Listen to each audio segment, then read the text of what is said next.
परमो प्रेममय श्री श्री ठाकुर अनुकूल चंद्र श्री चरण मोर कोटि कोटि प्रणाम।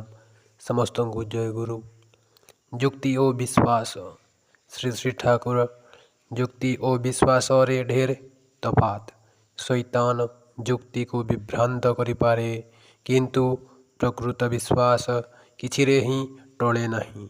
जेते दिन निश्वास बहे अर्थात जीवन थाए विश्वासर मध्यरे अछि श्वास अर्थात श्वास नेवा बा प्राणन। विश्वास जीवनर संगे अविच्छेद्य। तेणु ता इह ओ पर जीवन उभय जीवनर ही परम मंगल। आलोचना प्रसंगे षष्ठ खंड।